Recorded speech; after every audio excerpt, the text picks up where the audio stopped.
I am Ann-Peggy Divine. Welcome to the Divine Design, the podcast where we unfold heaven on earth and reframe spirituality and theology for a new cosmic era. Your journey on human evolution and integration of your divine design starts here. As a quiet extension of what I'm sharing here, you may have heard me speak about the architecture series. These books are now available for those who feel ready to go deeper. The architecture of light, the architecture of future medicine, the architecture of the living ethos, the architecture of peace. Each book explores a different aspect of how life organizes itself when survival patterns are no longer in control, and a new architecture begins to emerge. If you feel resonance, you can find them on Lulu and on my websites, divinedesign.it and anpeggyDivine.com. Welcome, Katherine, to this Divine Design podcast. Well, thank you for inviting me, Ann-Peggy. It's a pleasure to chat with you. Yeah, and we met for the first time 2 months ago, and we haven't spoken since we was in a breakout room together. And I invited you, and now 2 months later, we are there. It's been quite a journey in those 2 months, hasn't it? Yes. And I don't know so much about you, but I know that you have a lot of goods to offer. So I am actually curious about what your service is. Well, I've had an interesting journey to get to where I am today as far as what my business is. It has evolved. I actually own two companies. One of them does very technical environmental work, identifies asbestos, and we do heat loss and energy audits, like heat loss energy audits, to help plants reduce their impact, their footprint, and lower their gas consumption, etc. And then fireproofing and coatings. So it's very industrial. It's certainly been an interesting journey into that world because being a woman in that field has not necessarily been easy to crack. That it's been a long journey, but I tend to be persistent, and so I really started in that industry through software development. My sister and I started our first software company quite some years ago, and we actually decided we would just build applications, custom applications for clients we knew or small businesses who couldn't necessarily afford the cost of big software applications. So she worked for the diocese, and I worked for a municipality. So we had two very differing backgrounds, but we started our first application for small parishes to track their members and offerings issued to the tax receipts. So small financial component with a membership component with that. So we struck out doing that, and it was very successful. But those were in the days where, well before cloud computing. Okay. So we had to go across the country to install our software. And being very early on in our journey, uh, we didn't charge enough, but we were doing it for the learning curve to be of service to churches that couldn't afford a lot. And it was an amazing experience. So our application, in fact, is still in some churches today, although we didn't transition that application to the cloud. So My sister had to move out west with her husband, and I, through the business, started working with one particular client, and they were taking up all my time.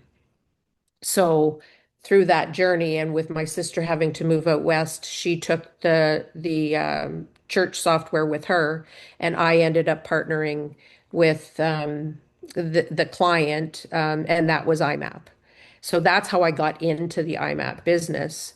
And it was about 4 years in where one of the partners wanted to exit the company. So my business partner and I ended up buying them out. And then many years later, my business partner retired. So now I own the company fully. And through that journey, we about 2011, I was looking at the cloud emerging and went, if we don't change our software from a client-side application into a cloud, we are never going to scale. So my business partner wasn't necessarily a visionary, didn't see growth. He was happy with this small mom and pop business. And I was like, no, there's a whole world out there that we can reach and provide service for. So we started building the application for cloud. And then through that, one of our clients went, wow, if you can do that with the IMAP software, what can you do? Could you build us this workflow safety platform? So my business partner wasn't interested in that at all. He says, you start a separate company because I don't want it to affect our existing one. I went, okay, that's fine. So I started the second company called Industrial Web Apps, and that was to build a workflow safety platform. And just to give a little bit of background, I'm from Canada. I imagine your audience could be from around the world. Yep. So to put some reference, and the community in which I live is very industrialized. We have all the large petrochemical, oil and gas refineries in our community. So it is a natural audience for which I serve. So uh, I started the workflow safety platform, and we determined we didn't want it to pigeonhole us. We didn't want to just build an application for one type of use case. So we built the platform to be generically useful. That has been a blessing and a curse, I will say, because when you are able to deliver a platform for any industry, for any use case, you have a bit of an identity crisis. So it's really hard to market yourself. So even today, um, I used to say, people would say, well, what does your platform do? And well, think of Microsoft. When you buy Excel or you buy Office, it's just the spreadsheet. What you put in the spreadsheet is what you develop on your own. That is your spreadsheet. Well, Shore is our platform, stands for Share and Store. Um, it is a workflow and document and content management platform. So it's just a framework. Just think of like Excel is a framework. Yeah. So inside of the framework, you can use an Excel spreadsheet and turn it into a database. So it doesn't matter what you need information for, you can enter it into a spreadsheet that you've uploaded into Shore, and it turns it into a database. Now that's simplified, but that's the essence of what we do. So we have actually, in our journey of determining who we are and what Shore is, we decided to build some canned solutions. So we have project management. So what anybody who is in project management needs to do their job, which is manage people, keep an eye on costs, invoice their clients so they know what every aspect of their big project is. It can be managed or is managed in Shore. So ultimately, that's what we are, we've got a lot of traction on in that space. Would like to have more, of course. But it for me listening, it's like it has most of it. It's bigger companies. It is not necessarily like I have, just to give you an idea of the power in the platform. Mm. We have a radio station who uses it to manage their sales and schedule their traffic. So, how many packages of advertisement can we sell for the 5 o'clock news? How much can we do for the 8 a.m. news? So it tracks all of that and their sales and when contracts renew and that sort of thing. So it is a bit of a CRM. You could look at it that way if that's what you want to use it for. We have another client who is in LNG, so that's liquid natural gas. They have big tankers that need to fill up. So they're a distributor. They order gas on tanker trucks, or they have big terminals where the gas sits. Just think of a gas station where they get gas and they fill up the tanks underground. Well, these clients do the same thing. They order gas for them in volume, and then because tanker trucks take 45 minutes to an hour and a half to load, they have to schedule when they want to fill up. So our software manages the level of the tank, so their volume, how much gas they have on site or product. It could be propane as well, it doesn't matter. Yeah.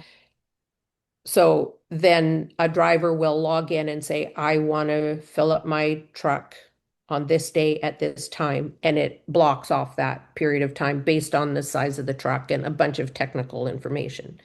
So then our client can look at their dashboard and see how many loads they've got booked, how much gas they have in the tank, and if they need to order more to be able to deliver all the gas that they have scheduled to load. And because gas is a commodity and the prices fluctuate, it also gives them an opportunity to buy, pre-plan when they buy so Ah. that they can buy at an optimum. I mean, it's a crapshoot that with the markets the way they are, but it gives them the best insight into saying, okay, I'm going to put my order in now because I'm going to need it in 3 days. And they manage the delivery, etc. of that. They know the logistics side of things. Okay. I have many clients who use it for project management because they have crews. Think of an oil refinery like a city. So there's thousands of people in that city. And they also hire subcontractors to do their maintenance and um, manage the plant from usually in a field perspective. So they hire a contractor. The contractor comes on site. The company who is the contractor has hundreds of employees doing tasks at that facility and 5 other facilities. So they've got crews of people all over the place, and they need to know exactly what those people are doing in the field so that they can match the scope of work that they've been hired to deliver. And then at the end of every day, in our system, they can see exactly how much the work that got done will cost the client. So they can get approval at the end of the day from their client because many companies like at that level require daily authorization, at the very most weekly. But daily is better because if there's delays and the cost changed because of the client's fault, like their client's fault, they can get approval for that additional expense.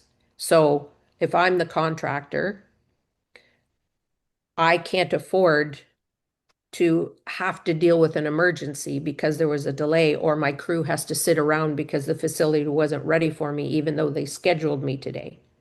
So I can get sign off from my contact at the facility to say, I approve this because you're experiencing the delay and it's not your fault. And there's money involved. So that's just one example. But at the end of the day, they know exactly how much money each employee cost them, what the tasks that were completed, and then that starts to form a bill for them at the end of the week or the end of the month. It also automatically, by virtue of doing the task card, if you will, Mm. they know exactly how much they're paying those people Yeah. because it's all we connect it all in the background. It's Yeah. somewhat of a complex workflow, Yeah. but just to give you a picture, it gives people insight in the moment of what is actually happening out there in the field. Yeah. So, Norway is a big oil nation, as you probably know, but yeah, it's big, and I have no insight into that. I just know that we have a lot of oil. So, so what you are talking about is new to me. But I'm thinking, because you say, oh, this has been a journey. My interest and where I come from is like, okay, it kind of the spiritual journey behind the system. What has this done with you? How has this formed you? Have you done anything change with yourself? So it's kind of, can I ask you that question? What it has done? What has it done with you as a person? Because you have been in it for some years, as you describe it. many, Yeah. many.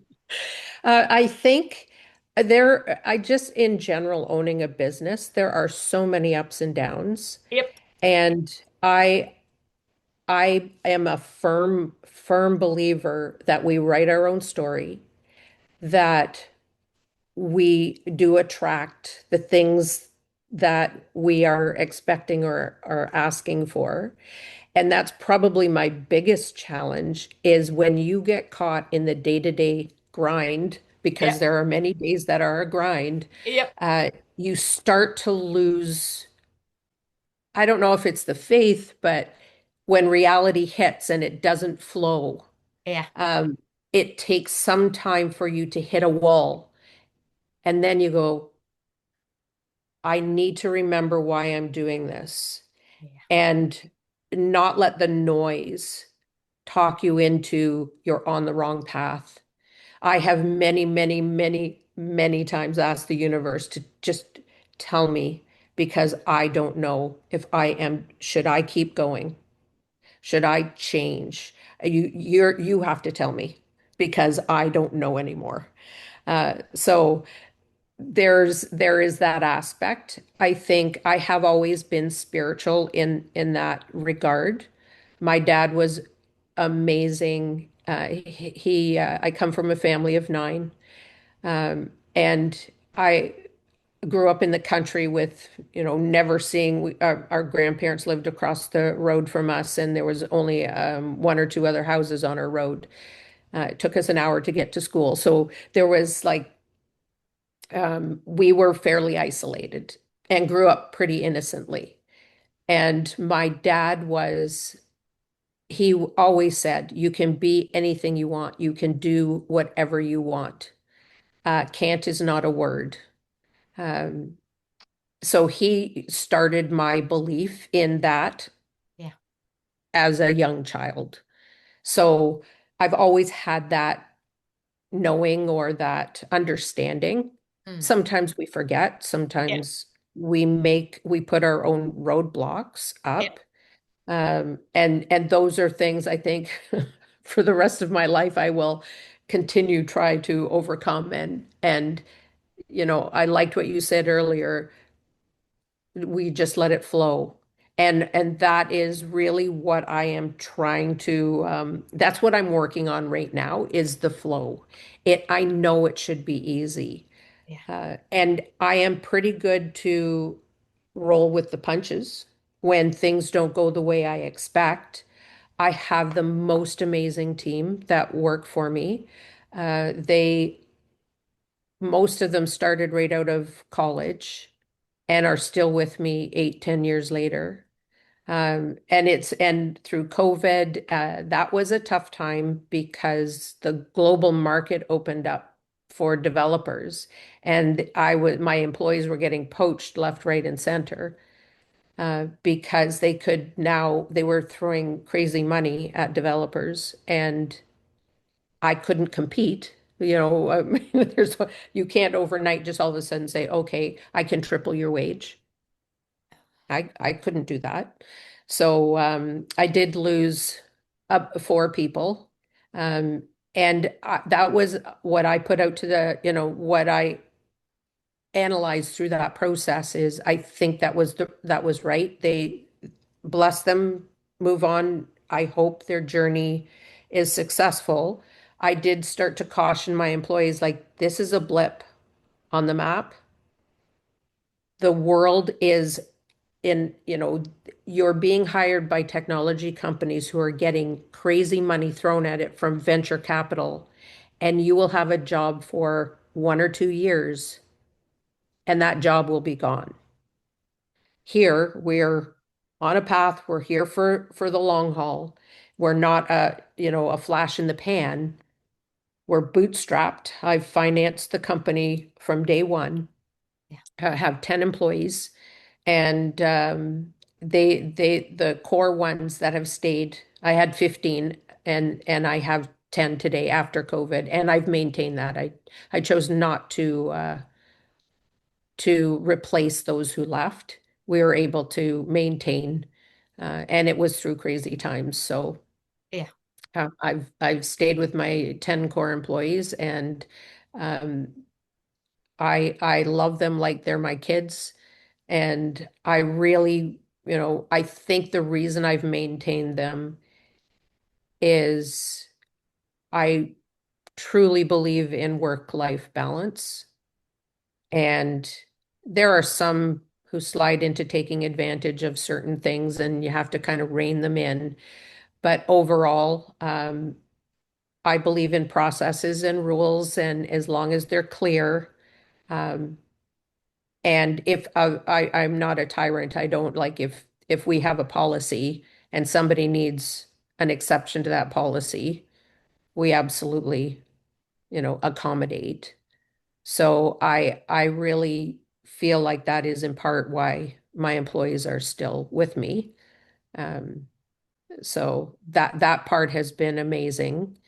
And I very, very much appreciate their dedication, and they step up when they need to, and then I step up when I need to. So Wow, I love listening to your story. And when you talk, I'm reminded the podcast before this podcast, I had an interview with a man named Richard Barrett.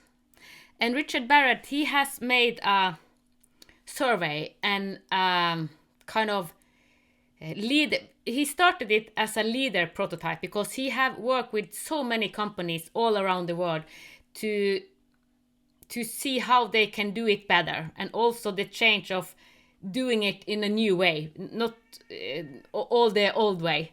And I did this profile 2 months ago, and it was very interesting. You learn a lot about yourself because it is kind of the mindset of a leader in a big company. How do you see your workers? How do you see your company, and all that is going on? And when I spoke with Richard afterward, and I said we should start a group because he is still changing this survey. Because he said, okay, I'm not only looking for leaders because this is a profile in us. The new system is us because you have just described your company, and it is you because you are the system, you are holding it. So I said to Richard, this is amazing. We should make kind of groups and meet and talk because then we can do each other even more better. So he said, yes, just send the people to me, give them my email, because when I did the survey, 80 deep question, I sent it to him, and he gave back what I came out as, because it is kind of, do you have national consciousness? Are you best on systems? Are you go on the globe? It's like, it is all the depth kind of. And he have written almost 50 books. So he has a lot of knowledge. He's 80 years and he have devoted his life to doing this. And I'm saying that because, first of all, you don't have to answer on this podcast, but I wanted to invite you into this group. And also, if there are listeners that are leaders that are into business, that feels that, okay, I hold the new system inside me in some way, contact me or Richard, because we are now starting to make each other even better. Because just doing this survey, you understand, oh, that's the way I see my employer, that's the way I function. So it is, I cannot go into detail, but it is a very good survey, and you understand your consciousness, where you come from, and your strength, and most of all, your shadows, because all of us have shadows, as you know. So when I saw my shadows, it's like, yeah, I knew it, but it was kind of, yeah, I got it black and white. But to do it in a group and do each other even better.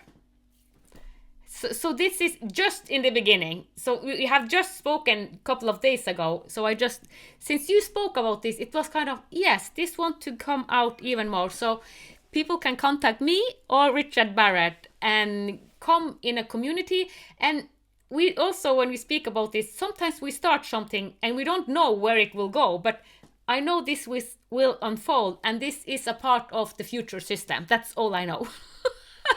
Very good. I absolutely can answer now. I would love to be a part of that group. I have been an advocate for community and volunteering all my entire life.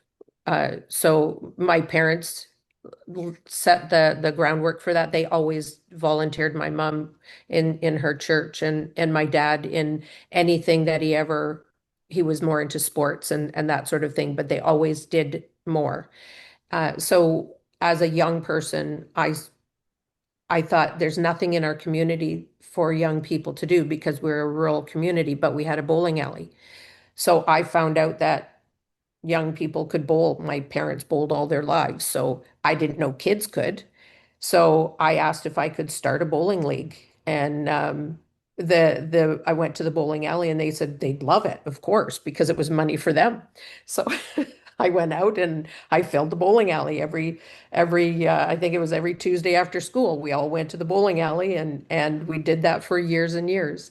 That was the very first real volunteer thing I took on, and it turned out to be a pretty good success. So that was pretty cool. But we moved. My husband and I were married 10 years from London, Ontario, and he transferred his job to Sarnia. And he said, "Are you sure you want to do this? We'll be moving away from the family." And I went, "Yeah, it's only an hour and a half down the road. I absolutely support your career." Then I got here and it was like, wow, I know no one. I know absolutely no one. I left my job behind and I don't know anyone. So our kids were young, so my daughter started in gymnastics, and then I went to a meeting they had, and they were asking for volunteers to be on the board, and I went, okay, I'll be on the board. Yeah. So 10 years later, I ended up being president, and from once I was done that, my daughter finished her competitive career in gymnastics, went off to university. I ended up starting my business in and around that time, and joined the Chamber of Commerce on their board, and then became chair. And then I was done that, and I went to the Economic Partnership on their board, and was chair. And now I'm on a hospital board. I'm also on a board for the Industrial Alliance. So I'm constantly looking for avenues to serve over and above my businesses as well. I really believe in having mentors and learning from others. And obviously a strong advocate for women, and you can do and be whatever you want and celebrate, and try to mm, overcome. There is a sense where there is some women are can maybe not support other women as much. And I don't think that's as real as what social media or um, some other narrative makes up, because women support women. It's when they do, it's the most amazing thing, the most powerful thing in the world. Yep. So, um, yeah, it's you have to cut out all the noise and focus on what you believe in and listen to the things that make the world a better place. Yeah. Yeah, and when you mention it, I don't know how many hours of volunteers I have for. Yeah, I got my first child when I was 19, and being in we have a community for parents, and I was in this community for 13 years, and 5 of the years I was the leader, and it was a lot of tasks being kind of, I had the key for every role kind of, and also in another organization, One Child Too Little. It's kind of, we lost a child, so we was in that and did a lot of volunteer work there. And also one of our child had cancer, so we was in the cancer organization for a lot of years. And then I really put in a lot of work, and I was the coordinator for big arrangement, kind of having a week off when you are in the midst of treatment, to just have 1 week off the family, and doing fun things, kind of relaxing.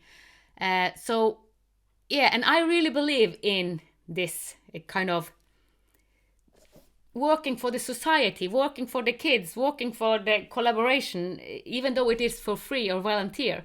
So I think, I don't know, but I have done a lot of volunteer work, and I have learned a lot through it, because it is Yes. relational. It is kind of more intimate than maybe some work. Well, I also think it is the best opportunity for anyone to learn how other organizations run. Yeah, You by volunteering, you're getting um, a free education. You're spending your time, yeah, don't get me wrong, yeah, but you would be spending your time learning at college and paying for that. yeah, yeah, Where, where yeah, if you volunteer yeah, and you dedicate, put in a lot of effort, yeah. put in more than you get out, you will get out more than you ever put in. I agree. That the 100% my mantra. Yeah, So I find all of the roles that I've ever had, and one of my first jobs that I absolutely loved the most was probably the lowest paid. It was in accounts payable, and I had to make calls to collect money. And when bills weren't paid, and I absolutely it was crazy, but I loved that job. yeah, I absolutely loved it, and it wasn't because I was going after, you know, it wasn't. It was business to business. It was like other companies who owed money to the company and hadn't paid.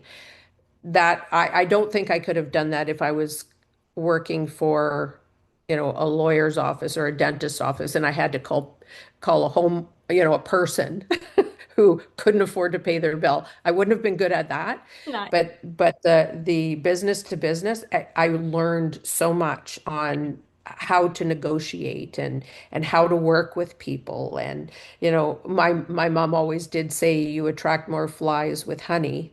I would remember that when I was making a phone call to, be a bad guy, that just be kind, be nice, be understanding, yeah, but be firm.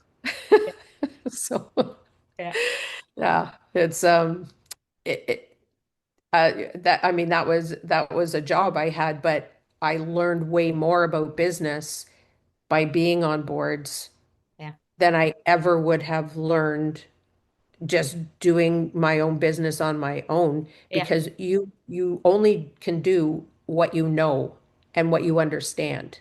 But the more you open up your world, the more you expose yourself to other viewpoints and other ways of life or other structures, then you start to learn, okay, that resonates with me, or aha, I would never have thought that I should do it this way or that I can do it that way.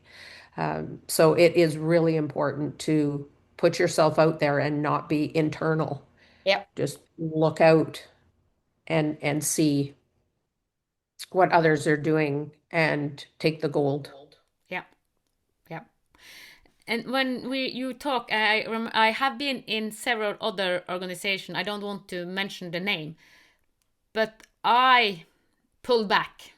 I have been, particularly two of them, I pulled back because in some organization there are so much drama and stuff. So I really tried. One of them I balanced out and then I pulled out and I said, no, it's up to you. The other one, it's kind of, I saw if I said yes to continue, I knew what I was facing. It's like, no. So, but that this is organization and free service kind of. So I have also met organization that it can be a lot behind everything kind of. So yes, when we are talking about free organization and giving our free time to service. One of the things I found interesting on the different volunteer work that I have done, I did find that as the sports organization that was not for profit and it was parent run, there was a lot of drama because you're talking about kids, right? And and parents who have an agenda when they volunteer, they want to control the situation, or they really are doing it for all the wrong reasons. They're not doing it for the good of the entire organization. They're doing it for that one individual person who Yeah. is partaking in the sport. And I found I didn't even realize it until I went to another board and I would do something that didn't even feel like work to me. That I would just, there was a need. Yeah. We talked about it at either a committee meeting or a board meeting. I would go off and I would do it and Yeah. then bring it back to them and say, Yeah.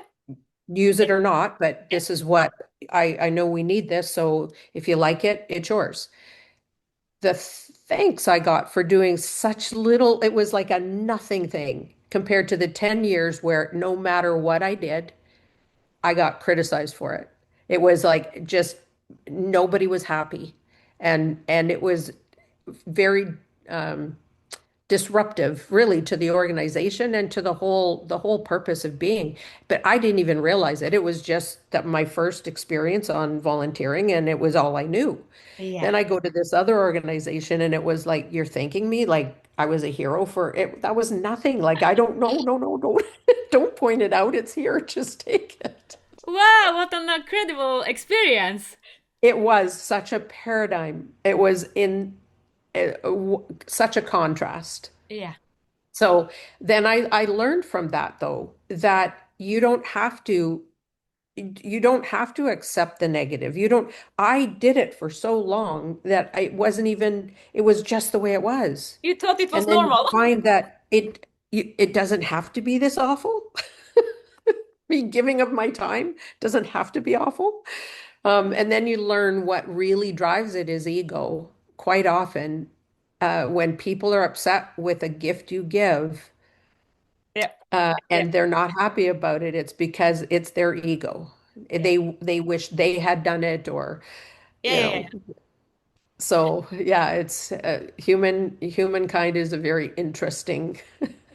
It is. But when you mentioned that when it's our kids, I have worked for kids, for teenager, and also in organization with no relation to our kids. It's just organization for different topic. And it can be just as much drama without kids. I can assure you, because the two organization I was into had nothing to do with their children, but they were crazy. So it can be if you have kids, or because it is if you are not yourself in balance and you go into this and it kind of, you kind of, oh, life is a projection, so it is kind of projection, and we, yeah, so, but I have learned a No, lot. absolutely, because I mean, there have been other, there's always the potential to have Yeah, toxic people on a board. yeah, yeah, And they can, you could have 16, 17 people on a board and one person is toxic. And yeah, that one bad apple yeah, yeah, spoils the whole bushel. yeah. It is true. I experienced that the first time when I was 18, and it was a big company and one rotten apple, and I was kind of, how much that only that person did with all the rest of the company. It was kind of, wow, I was kind of fascinated and kind of, because all of us were tipping toe for this one person. Yeah, and yeah, so, and after that I have met it several times, but that one was kind of the first time it was so extreme. Right. And it is surprising. I remember this one particular board that I was chair of. There was a toxic individual. And whenever that person was nasty, no one else on the board would stand up and say a thing. It was silence. After the board meeting, they'd call and say, "Oh, that was just terrible. They shouldn't have said that." And I said, you know how this could improve Yeah, is that after that incident, because it will happen again, because yeah, that's this person's MO, maybe you say something. Just one other person on the board say something. And then that might stop. mm, But if everybody just condones that behavior, I can shut it down all I want as chair, and I did. But then I'd have to suffer the wrath because that person was fearless about they had no respect for anyone. yeah, yeah, So anyway, it is um, interesting yeah. human nature, that's for sure. Yeah, that's for sure. So yeah, and all what we are talking about, it's like kind of leading up to how can we lead differently? How can we make a workplace, communities? How can we do it in another way? Because all starts from within ourselves. Yeah, I think one of my closest mentors said to me one time when I was lamenting about something that I couldn't understand why they would do that. Why would that be the reaction? And he looked at me and he said, "Is there any truth to what they said?"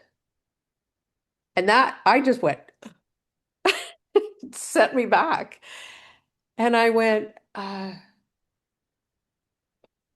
I don't know, but thank you for making me think differently.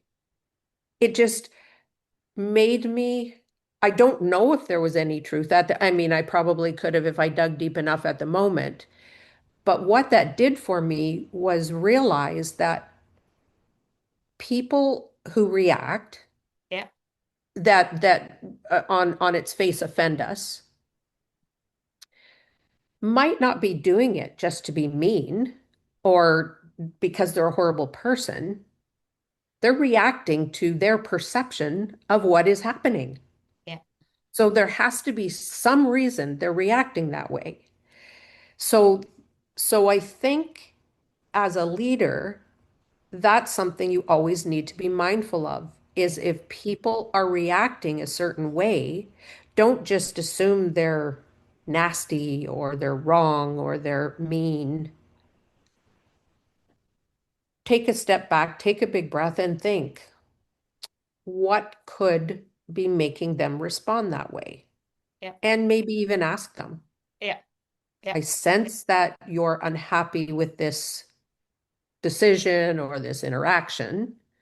Can you explain to me what's going on? Yeah. Yeah. So I think it's always just being open and mindful Yeah. that generally people respond from their perception or their experience or their understanding of their fear. It could be fear. Yeah. Yeah. Quite Yeah. often, that is actually what it is.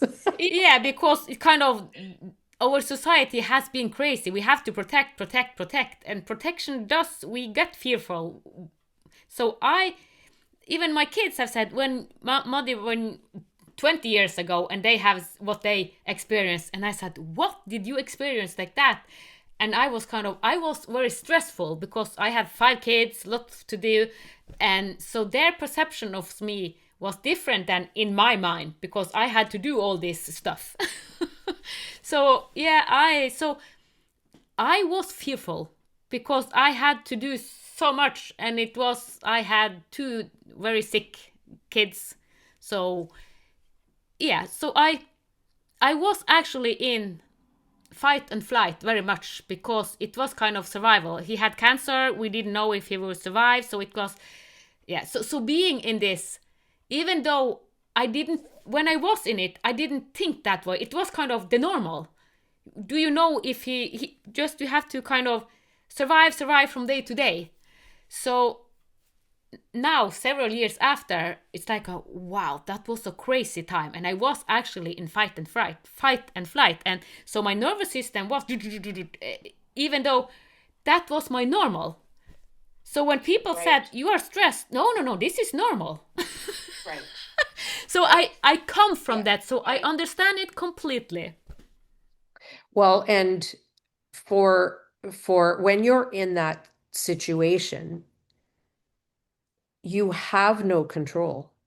No. Zero. Yeah. All you get to do is put one foot in front of the other and take that next step and wait on everything else that's going to impact a good or bad outcome for someone you love so dearly. Yeah. Yeah, I'm so sorry you had to go through that. I can't even imagine that level of difficulty. It must require drawing on this most strength you could ever even.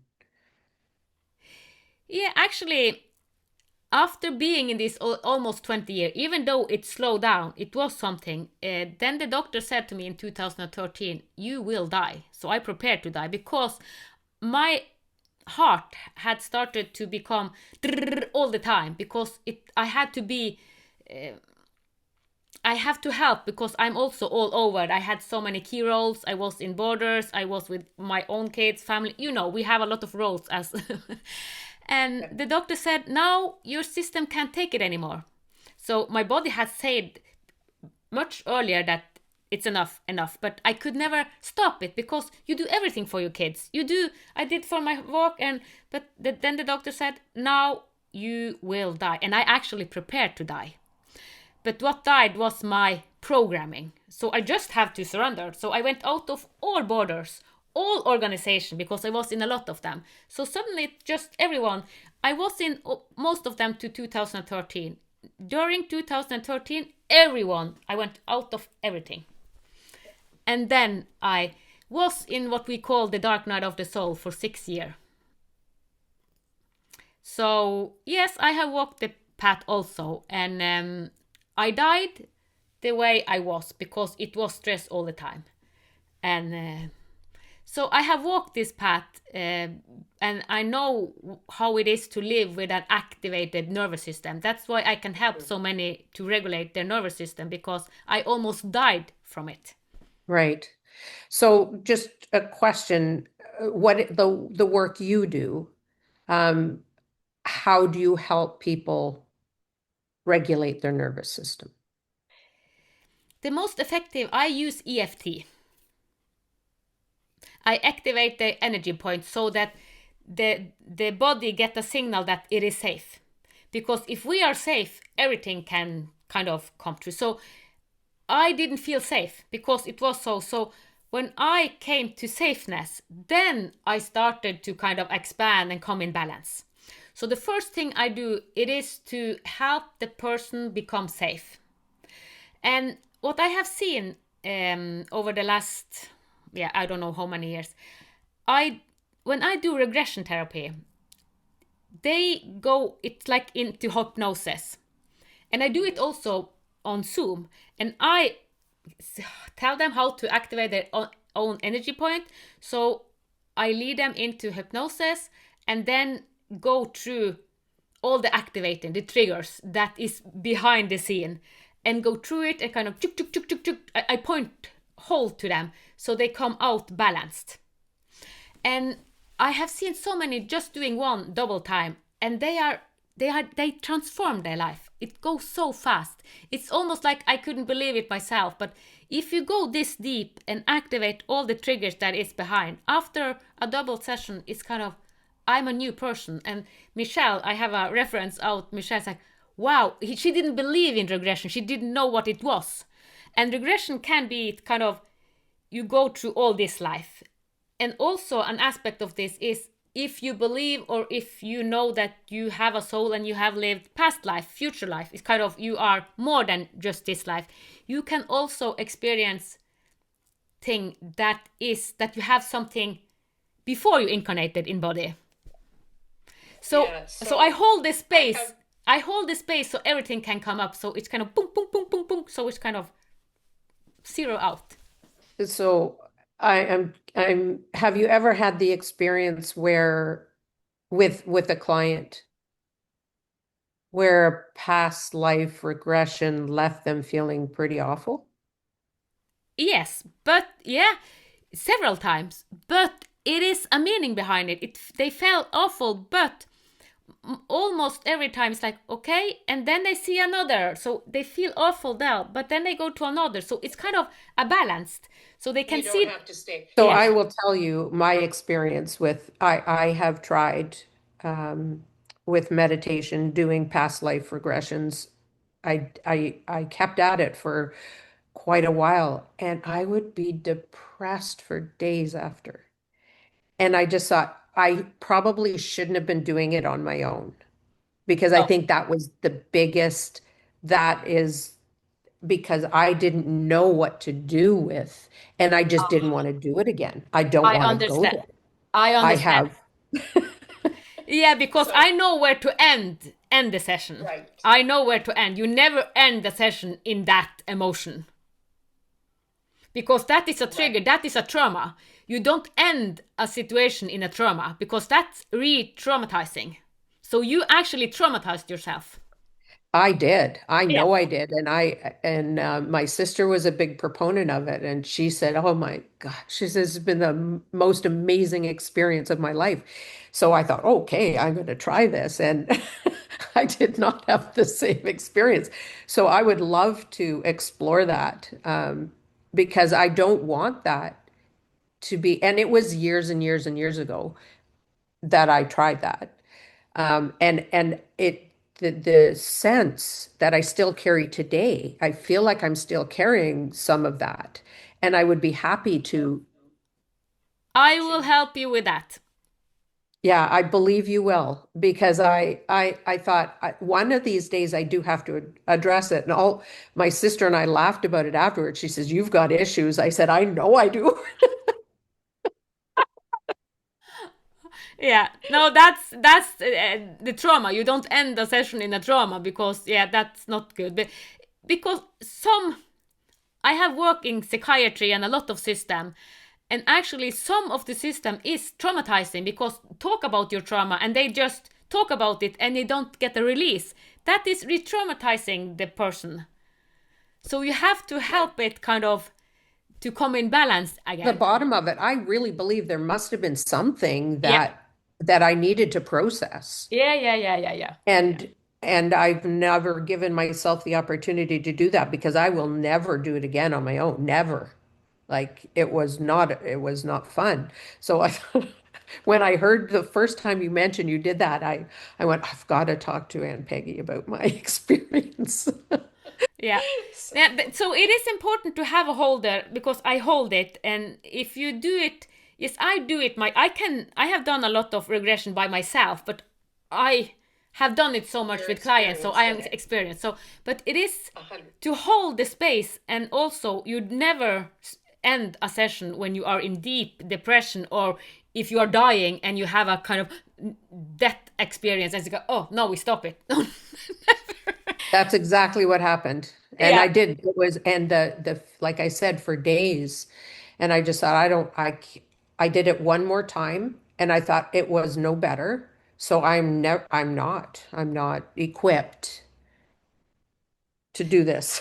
So, Yeah, the reference that Michelle is saying that she have done this, and she was actually dying in one of it, but I didn't stop it there. But she experienced it, and it was because when you are in a death process, it is not pleasant. But so she was experience it, but it wasn't the end. So it led to other things. right. Yeah. And I mean, obviously, if it's a past life, there was an end to that life. Yeah, Otherwise, yeah, it wouldn't be a past life. yes, true. So, and I also have been on a lot of my past life death moments. And the first time I was there, I say never, never again, because it was kind of stopped in it. And I said, because it was a hypnotherapist, it was my teacher learning me to be a therapist, and I was in a death experience of my life, and I said no, because I wasn't on Earth. That's why I said no. I am human. I don't want to relate to extraterrestrial. So I was kind of there, and it's like no, no, no, this is too crazy. And he said, do you think you are the only one experience this? I don't care. This is too crazy to me. I don't want to experience my death on another galaxy or whatever this is. No. So I stopped it, but some years after, when I was more grounded and I had a more experience in it, then I did it. And then the result was completely, but I didn't get out of it traumatized. It was not, no, this was, because the opening I had, it was for a week, and the opening, I had so many past life that the opening was so big. So it was kind of, you live this life, it's kind of, this is your understanding of life. And suddenly the opening is so big, it's kind of, you become crazy. Kind of, it's so radical. And the opening had already become so radical, I couldn't take that leap. It was, and it's like, no, no, no, no, no, no, no, no. So yeah, but I'm glad I had it, because I have felt it myself when I guide other, because it can say, no, no, some people can experience that. But yeah. But we never end in, I have never ended when you experience near death experience. So yes, we will do that. Very good. Wow, this was so interesting. It was so nice to get to know you even deeper, Katherine. You as well. You have a great energy. You're just beautiful. And I really look forward to getting to know you even better in this group. And everyone that feels in their heart, I want to be there, I want to be one of the new leaders and see how we can do it better, are welcome. All right. Well, I'm happy to join that group and I appreciate the chat. It's always interesting to retell the journey of my business career and, how I got here and why I'm still here, actually. I'm not done yet. No, you have a lot. You have a lot to do yet. Yeah, I think so. But the next phase is going to be easy. It is. It will flow. It will flow, and we will get even bigger community and do it in another way. For sure. Thank you. Thank you. If this conversation resonated with you, please like, subscribe, and share this with whoever you feel that needs to hear it. Together, your support helps us sustain this work, bringing transformational wisdom into the world and nurturing the awakening of our shared foundation, Mother Earth. Thank you for listening to the Divine Design Podcast with Ann-Peggy Divine. Join us next Sunday for another heaven on earth unfolding conversation. With grace, reverence, and unity, may the path of your divine design light the way. From the divine in us to the divine in you.